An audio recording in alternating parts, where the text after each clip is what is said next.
Ladies and gentlemen, welcome back to the Intel Extreme Masters here from Cologne. We're in Studio 1 once more, where we're joined by a very special guest. We're going to take a break before we go into the amateur final between NIP and Copenhagen Wolves.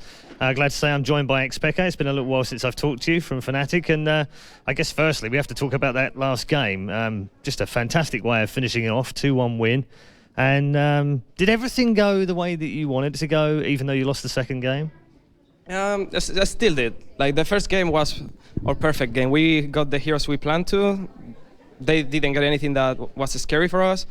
And the first game was like, yeah, perfect. The second game, I think the picks were not the best. We could have picked better. I didn't want to play Orianna, but I picked her. And it was not the problem. I think the main problem was in one action when I don't know if we were ahead or not, but in one action we lost like 3,000 or 4,000 gold.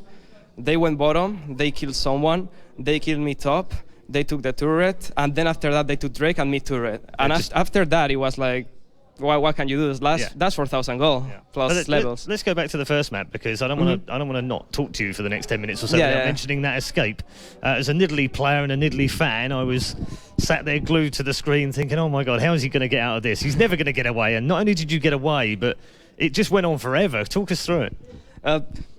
I don't even remember how it started. Started bottom? Was it bottom? Yeah, it was bottom. It was into the bush, and you had virtually no health left. I used jump, and I had like no health at all. But I still had barrier. And flash? No, I think I burned flash. No, you burnt flash already, but I had barrier. I realized it was not needed. I could just keep running. I healed myself once. Then I keep running. And like, these guys probably think I don't have barrier, so I'm just gonna go through 2 turret. Vladimir is gonna probably ignite me or ultimate me or whatever. He had flash cost, I think. He's gonna do whatever and leave me die to turret. So I'm just gonna barrier there. So I do that, he stopped chasing, then they tell me Riven is coming through the jungle, and I'm like, oh, I'm just gonna keep going to their base. And I keep going up, Riven fails the ultimate, then they are like, just come through the jungle, and I'm like, no, fuck it, let's just go through the through the top turret. And I survived like, with 1 HP, I healed myself, and I survived the turret thing. Yeah. It was like kinda lucky, at some point I knew what I was doing, but it was kinda lucky that they didn't react all the way. Yeah, at some point you knew what you were doing. Yeah, at some point. After I ran for... You fooled me. After 2 minutes I knew what I was doing, yeah. Right. Okay, and in terms of the little showmanship between Reckless and Double Lift, what are your thoughts on that? Is that just a good bit of fun to I think it's cool. I think it's cool to have that stuff. Like, it means a lot in League, like, how do you call it, clash between some players. Yeah. And I think it's perfectly fine to have Reckless tweeting something like, you're gonna get wrecked before the game, to Double Lift and CLGB, like, let's see if he can keep his war and stuff like that. That creates drama, that makes the game more interesting, because every time Double Lift died or Reckless died or something, I'm sure the chat went crazy when they double kill bottom, Reckless and Yellowstar. When they double kill, I'm sure the chat went crazy, and I think it just makes it more fun. And it's nothing personal, it's just in-game stuff. Yep. And I think it's totally fine, and I like it. So Reckless was with you a year ago, IEM Cologne last year, and it's taken him a while to come back because obviously he was very young. He's still only 17, seems like he's been around forever. How good is he now, and how good do you think he can be in the future? Okay, I see.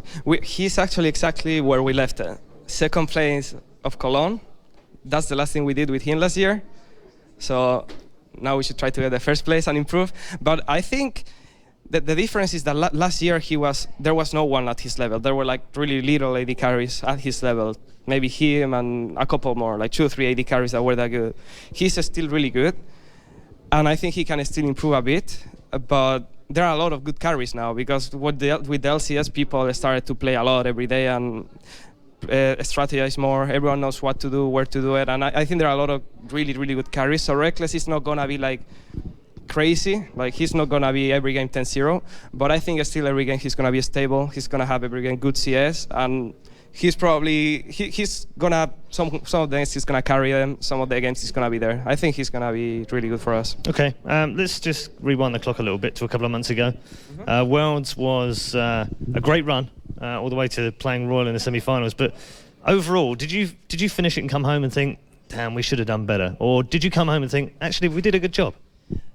After Worlds, I don't know what everyone think. I think everyone was kind of happy, like it's third, fourth place. But I mean, you. I'm more interested about what you but think. myself.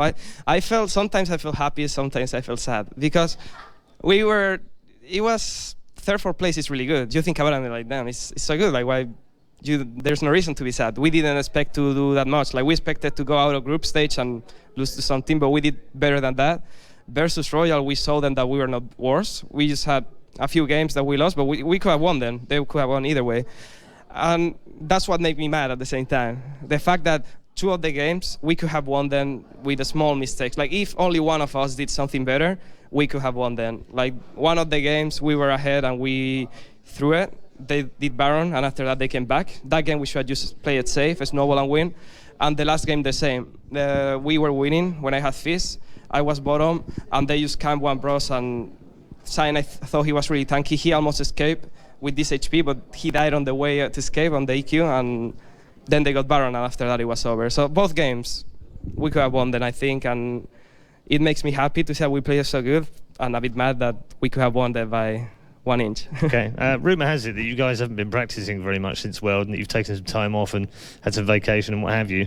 CLG said that they've been practicing like madmen before they came over here. So what does that tell us about playing League after a couple of months? Is it good to have a break? I'm not sure. I think if we didn't take, I think we play bad compared to what we used to play. I think we do play worse, a lot worse. We haven't played after Worlds.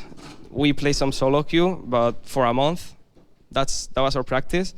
Then I think we started to practice like 2 weeks ago, and not even a lot. Like 2 weeks ago, we started to practice like 3-4 hours a day, and just last week is when since the beginning of this week, pretty much 1 week of hard practice, and not even because we didn't have a lot of opponents. That's all we did. But I think if we were practicing all this time, we would have been better, because I see we do a lot of mistakes. Personally, I do a lot of mistakes, and I need to improve, and I'm improving slowly. Like, when I started to play solo quad at first, I was like, damn, I suck.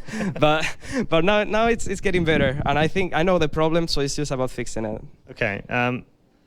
There's been a lot of changes in League of Legends teams over the last couple of months since Worlds. They sparked off a whole transfer debacle that went on for a while with Bjergsen, and then other players have fallen into place, and teams have made changes up to 4 sometimes of their 5 players and just kept 1. You guys have pretty much kept the same team, just brought in one guy that you already knew, so it doesn't even feel like a new guy in the team. What have your thoughts been about just looking, stepping back and looking at what's going on and thinking, we're really fine, we've got a nice settled team and everyone else is going crazy? Well, I think we had it really good. Like, Soas is a really good player. I'm normally a good player when I practice. Cyanide is a great jungler. Sometimes when they change the jungle or something, he takes time, but once he learns it, he's really, really good and really scary. And Yellowstar is super motivated to do anything. So I think we have everything we need. And Pusu was a great player. I'm really thankful for what he did playing for us, knowing that it was like a substitute. And yeah, I think right now we are perfect. Like, we have everything we want. If we keep practicing, if no one of us gets demotivated and doesn't want to play anymore, I think we can stay on the top. Like, not the first, because that's always, you have to play perfectly every game, and that's impossible. But I think we can stay on the top if we get to our max level. Okay, who's been the best signing over the last couple of months? The best one? Not for you, but who's been the best signing, do you think? Who's signed the best player? Who's been the person that you think will change a team? Is it Bjergsen, for instance? I will say Nip getting the good players of Lemon Dogs is changing everything. They got, like, their mid laner was equal with Bjergsen, I think. I don't think Bjergsen is really good, but I don't think he was better than Nuke Dog. Maybe it's hard to tell, I don't know, because the thing is Bjergsen has never competed versus Korean teams or American teams or something, while Nuke Dog didn't either. That's why I think he played worse at Worlds. I don't know how Bjergsen will do, but probably Thoro, Mithi, and Nuke Dog to Nip is the best move, I think. All right, one last question. Let's talk about Gambit now. Grand final, Gambit Gaming. Mm-hmm. How do you think you'll fare? I don't know. For me, this feels like an LCS now. Yeah, like another week and another game. There we go again. But there's a lot of money on the line, and there's a trophy for grabs as well. First one after the World. Yeah, the trophy. I saw it before. You did. I saw you eyeing it up. You like the look of it. How did you see me? I did. I saw you though. You had your shades on. You were checking it out. You had one hand on it. Yeah, it will be cool. Last year we didn't make it to the trophy. We were so close. One game. Hopefully, it's Gambit. Gambit is always fun to play. We know each other a lot. They know us. We know them. We have been without practicing each other for a long time.